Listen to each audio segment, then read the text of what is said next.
श्री राधा वल्लभ लाल की जय।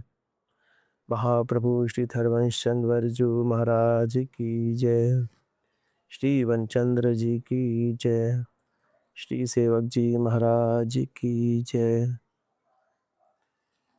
वृंदावन धाम की जय। यमुना रस रानी की जय। श्री सेवक जी अलभ्य नाम प्रकरण में 30वें छंद में महाप्रभु के नाम का वर्णन करते हुए कह रहे हैं, हरवंश नाम सर्व सार छाण लेत बहुत भार। राज विभव देख के विषय विषम भोवहीं। जोरु होत साधु संग आन करत प्रीति भंग। मान काज राजसीन के जो मुख जो वहीं। जहाँ तहाँ अन्न खात सखी कहत आप गात। सकल द्योस द्वंद जात रात सर्व सो वहीं। प्रसिद्ध व्यास नंद नाम जानि बूझ छोड़ही। प्रमाद ते लिए बिना जन्म बाद खोवही। प्रमाद ते लिए बिना जन्म बाद खोवही। कच्चे और अश्रद्धालु धर्मी वह सर्वसार रूपी हरवंश नाम को छोड़कर तरह तरह की उपासनाओं का द्वंद अपने सिर पर रखते हैं। सेवक जी ने कई जगह पर कहा कि हरवंश नाम सर्वसार है।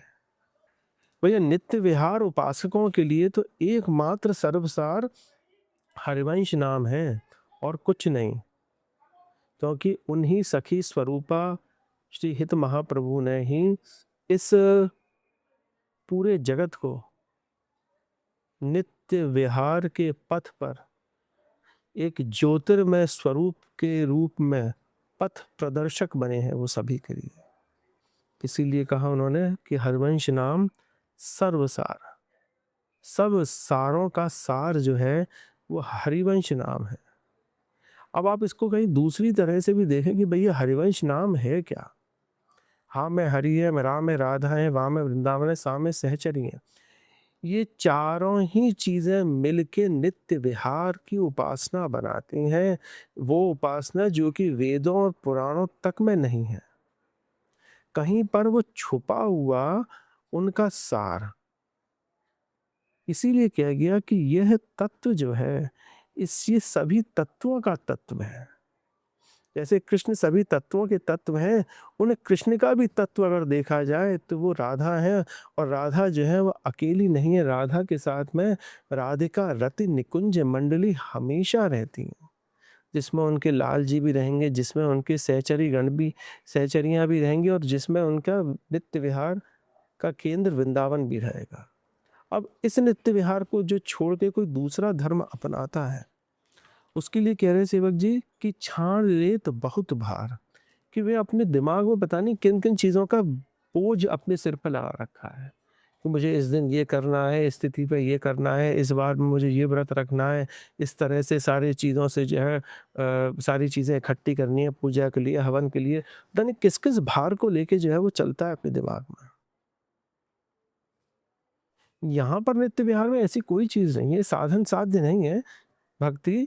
यहाँ पर तो ये साधन रहित भक्ति है। फिर कह रहे हैं कि जो काचे धर्मी अश्रद्धालु जन राज विभव देखे विषय विषम भोवहीं, कि राज सुख को देखते हुए वे सभी के सब क्या करते हैं कि सीधे के सीधे विषयों को भोगने की वो इच्छा करते हैं। ये काचे धर्मियों के लिए कह रहे हैं उन्होंने। काची धर्मी की बात कहाँ से शुरू करी उन्होंने?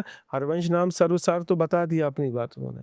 फिर कह रहे हैं कि जो इस बात को नहीं मानते हैं, दूसरे विषयों में रहते हैं, अपने सिर पर बोझ रखा हुआ है, और क्या करते हैं वो राज विभव देख के विषय विषम भोवहीं। वो विषय विषय विषरूपी विषयों को भोगने के लिए वो राज वैभव आदि को देख देख के ललचाते हैं। फिर कह रहे हैं जोरो होत साधु संग आन करत प्रीति भंग। अगर सौभाग्यवश किसी संत से उनकी प्रीति हो भी गई उनके सौभाग्यवश अगर उनकी किसी संत से प्रीति हो भी गई तो उस प्रीति को भी वो भंग कर देते हैं तुरंत के तुरंत। उन्हें मतलब नहीं है प्रीति बड़ी मुश्किल से हो पाती है, तो उन्हें उस प्रीति से मतलब नहीं, वो तुरंत को तुरंत उसको छोड़ देते हैं।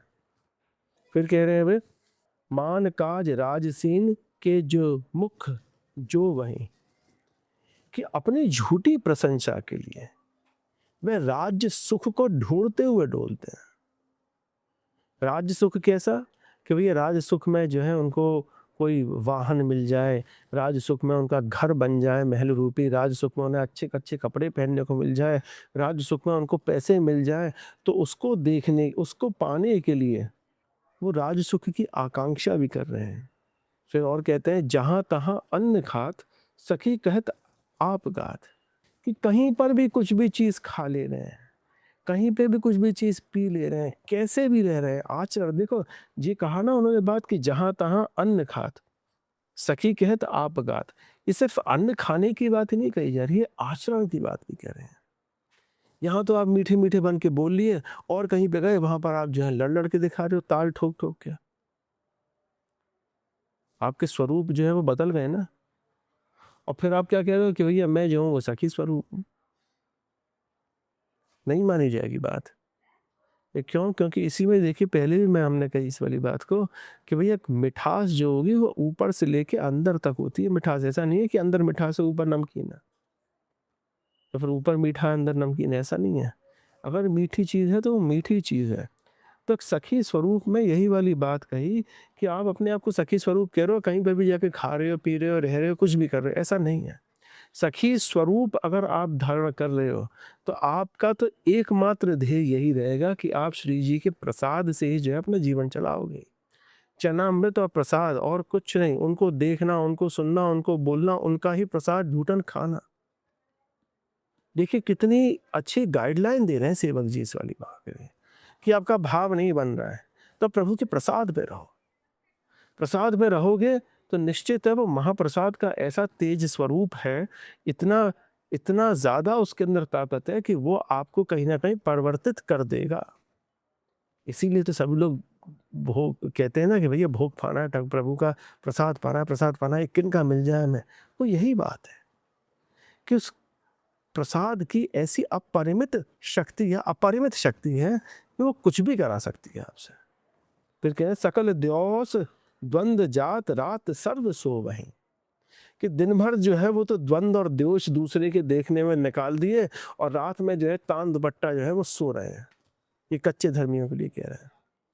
फिर कहते हैं, प्रसिद्ध व्यास नंदन नाम जान भूज छोड़े। अब भैया सोना है और दिन में जो है वो द्वंद्व दोष मिटाने हैं, तो नाम कब ले हो गया, नाम कब ले पाओगे? भैया नाम लेना तो जरूरी है ना। तो इसीलिए कहा गया कि नाम जो है सब कुछ चीजों को छोड़ के लिया जाए, सिर्फ नाम ही नाम के लिए नहीं रहना है, आपको नाम तो सब कुछ चीज छोड़ के ले रही है। एक भजन में आता है ना कि 3 बार भोजन भजन 1 बार, उसमें भी आते हैं झंझट 1000। भोजन तो 3 बार कर लोगे और भजन 1 बार करने अगर बैठे हुए तो उसमें भी जो है वह 1000 झंझट आएंगे आपके। तो भजन करने के लिए तो आपको नाम लेने के लिए नाम निष्ठ बनना पड़ेगा, और नाम निष्ठ प्रभु बनाता है, आप नहीं बन सकते हो। ये चीज़ याद रखना कि नाम जो अगर आप ले भी रहे हो ना, वो उनकी कृपा से ही हो पा रहा है ना। नाम हर कोई नहीं ले सकता है। नाम जो है ऐसा कोई भाग्यशाली नहीं है जो कि अपने आप नाम ले। प्रभु जिसके ऊपर कृपा करते हैं वही नाम ले पाता है, वही कंठ अच्छा हो पाता है, वही कंठ अच्छा है संसार में जिसके कंठ पे प्रभु का नाम बसा हुआ है। कहते हैं ना कि काल कहाँ से आता है, गले से, ग्रीव से, और जिसके गले में नाम बसा हुआ है उसको तो प्रभु अपने हाथ में उठा के ले जाते हैं। ये नाम की महिमा है। तो कोशिश करें, कह रहे हैं जिस तरह से ये कि प्रसिद्ध व्यास नंदन नाम जानबूझ छोड़ा ही, कि उस नाम को जानबूझ के छोड़े नहीं आप। बहुत गलती कर रहे हो, बहुत गलती कर रहे हो। अपने व्यवहार को सेवक जी इस तरह से दिखा रहे हैं कि कहाँ कहाँ पर भक्त चोरी कर सकता है, जो सच्चा भक्त नहीं है, जो कच्चा भक्त है, काचे धर्मी जो है, वो कहाँ कहाँ पर चोरी करेंगे, सब दिखा दिया। हम तो कह रहे हैं कि सेवक वाणी सिर्फ आप सेवक बनने के लिए भी नहीं, गुरु बना देगी ये तो सेवक वाणी, ऐसी सेवक वाणी है, आपको पहचान करा देगी। फिर कह रहे हैं प्रमाद ते लिए बिना जन्म बाद खो वहीं, कि भैया प्रमाद के होने पर आप ये नाम तो छोड़ दे रहे हो, पर ये सोचिए प्रमाद बिना अगर आपने ये नाम ले दिया तो आपका जीवन कितना सुधर जाता। और प्रमादवश जो है आपने ये नाम नहीं लिया तो जीवन आपने खोया है। जैसे हाथ से आप रेत पकड़ते हैं तो रेत फिसल जाती है, तो ऐसा ही फिसलता है आपका जीवन भी जब आप नाम नहीं लेते हो। पल पल पल पल पल पल हम लोग जो हैं उस काल की तरफ जाते जा रहे हैं। ये शरीर नश्वर है, नाशवान है ये शरीर, और निश्चित है कि ये आँख कभी काम करना बंद कर देंगी, ये बुद्धि कभी काम करना बंद कर देगी, ये हृदय कभी काम करना बंद कर देगा, ये शरीर कभी काम करना बंद कर देगा। ये निश्चय है, ये निश्चय है, यही विधि का विधान है। पर जब हम ये सारी चीजें जानते हैं उस समय पर हम पूर्ण शक्ति से अपने तन की, अपने मन की, अपने चित्त की हर किसी चीज को समाहित करते हुए हम प्रभु से कह रहे हैं कि हे प्रभु, हम आपके हैं और किसी के नहीं हैं। हम जैसे भी हैं, अदम हैं, पापी हैं, क्रूर हैं, कुटिल हैं, जैसे भी हैं हम आपके हैं प्रभु। आप हमारे ऊपर कृपा करिए, किसी भी तरह से अपने स्वरूप को, आपके स्वरूप को हम जान सकें, किसी भी तरह से आपके वो नक्श से लेके सिख तक के दर्शन हमारी नेत्रों के आगे हमेशा बसे रहे। वह दिव्याति दिव्य सुगंध जो आपके श्रीअंग से आती रहती है वही मेरी नासिका सेवन करे।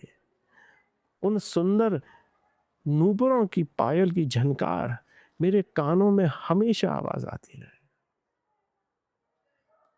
मेरी जीभ पर सिर्फ आपका ही नाम का स्वाद रहे।